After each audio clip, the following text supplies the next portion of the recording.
All right, guys, let's go ahead and pick up next portion of these Unit 4 notes.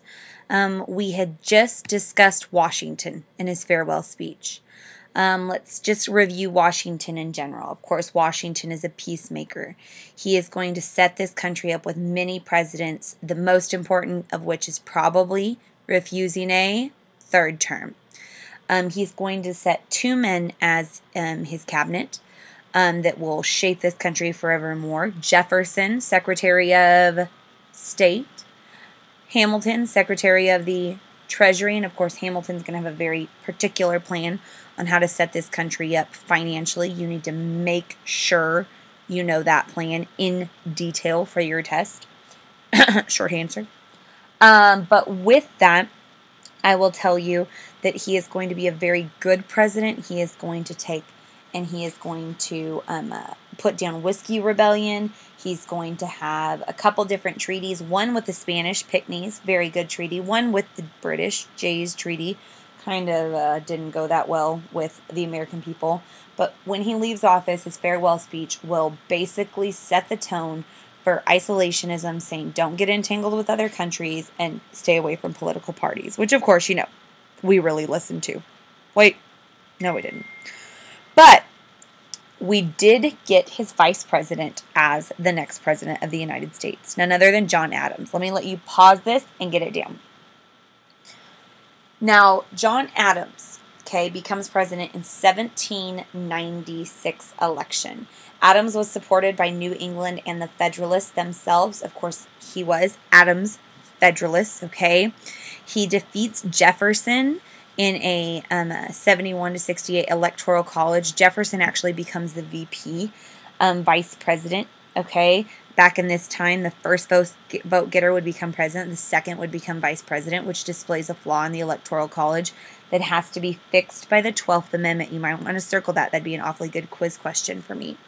But Adams does become the first Federalist president. Big important one there. First Federalist president. I would write that down.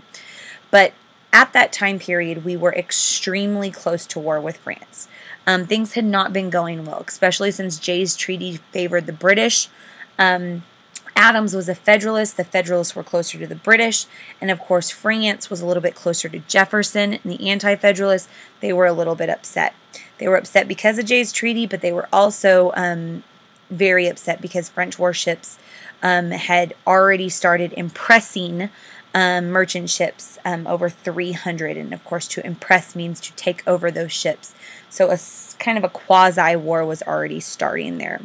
Now, this is what impressment is. Now, I have no place for you to write this on your notes, so you might want to write it down just in between the Adams and the XYZ affair slide.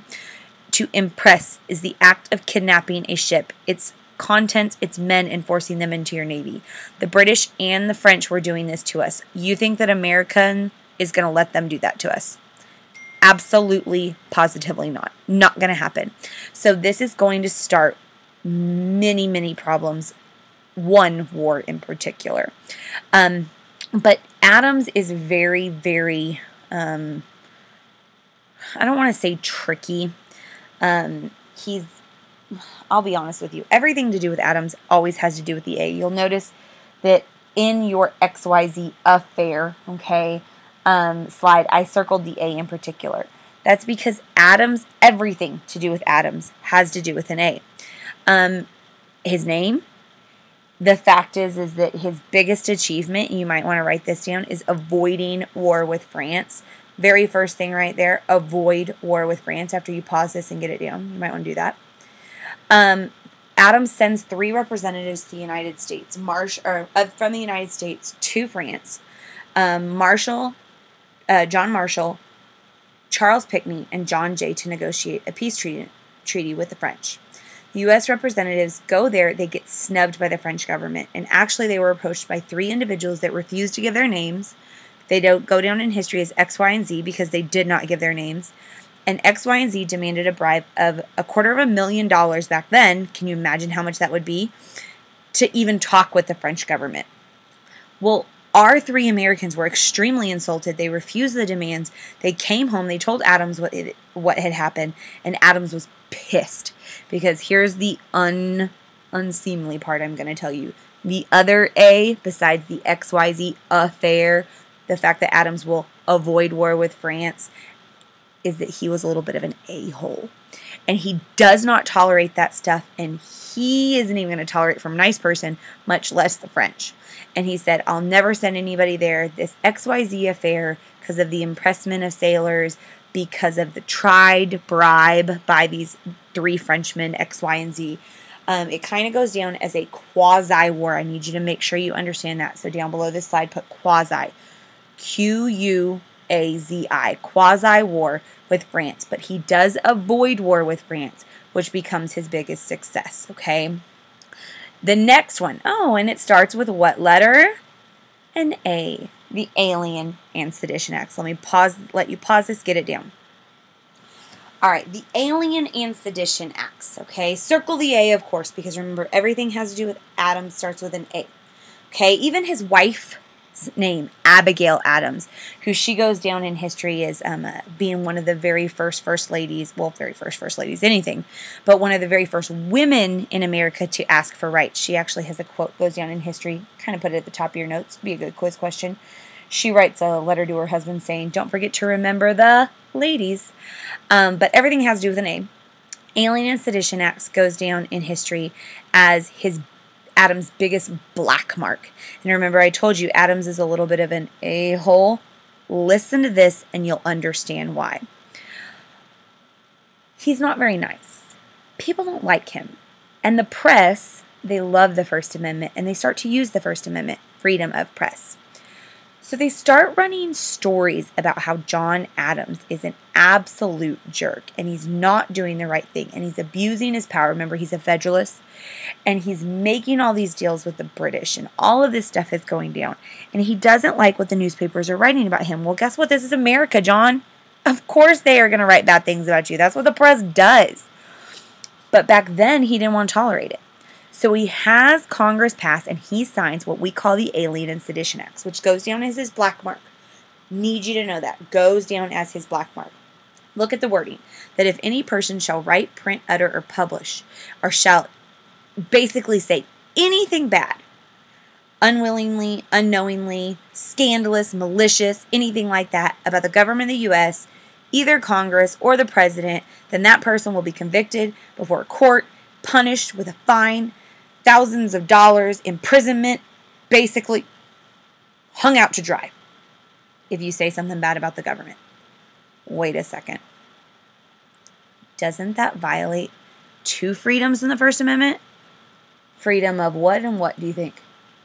Speech and press. So the Alien and Sedition Acts is going to start a whole big problem, and it goes down again as Adams' black mark. Just remember, he's an a-hole. A-holes don't like to be told they're a-holes. Sometimes they need to be told they're a-holes. But it starts a problem, though, because the Alien and Sedition Acts cause the effect is going to be something called the Kentucky and Virginia resolutions. Now, you notice these two gentlemen right here, Jefferson and Madison. You might want to circle their names right there. They respond to the Sedition Act, and they say, hey, you can't pass that law. We have the First Amendment, right? So what they do is they write a law, and they say, we don't like that law. It's unconstitutional. So we are going to create something called the Doctrine of Nullification. Pause this, get it down, and absolutely understand this. So this Doctrine of Nullification, you got to understand this. So important to understand this. The word nullification, the root word is to nullify. Do you know what it means to nullify? To nullify is to cancel or get rid of. And so when you have a doctrine of nullification, that means that you can cancel or get rid of a law that you do not like. They want to cancel and get rid of what law? The Alien and Sedition Acts, which I agree with them. I totally agree, Jefferson. I agree, Madison. It's stupid. It violates the First Amendment, freedom of speech, freedom of press, stupid. Adams is an a-hole. I totally agree. You should nullify that law.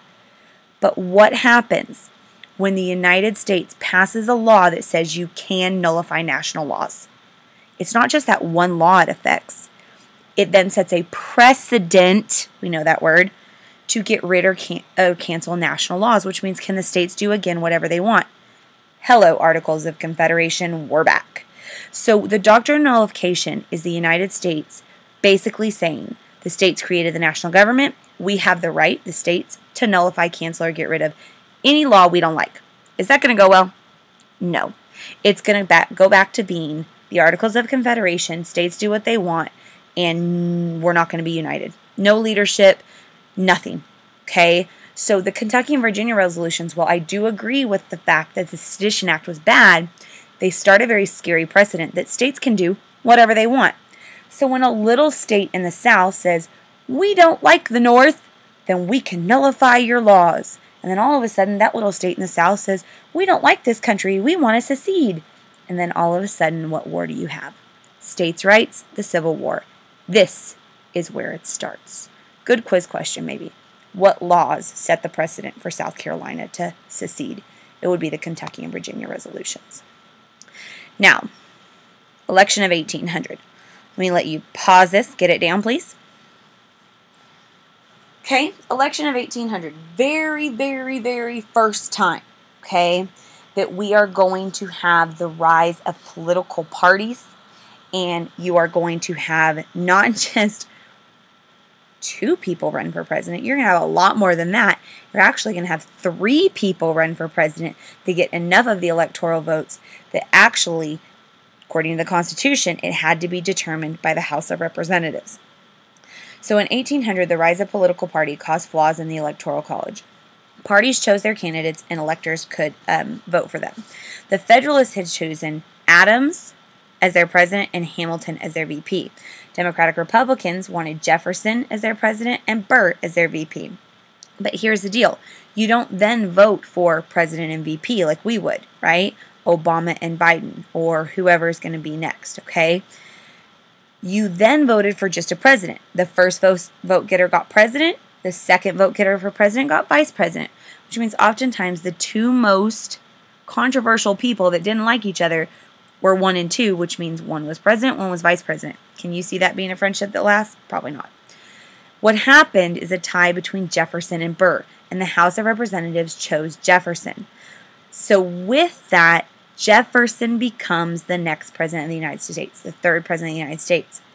But with that, you have to understand, this is going to supposed to put Burr as vice president of the United States.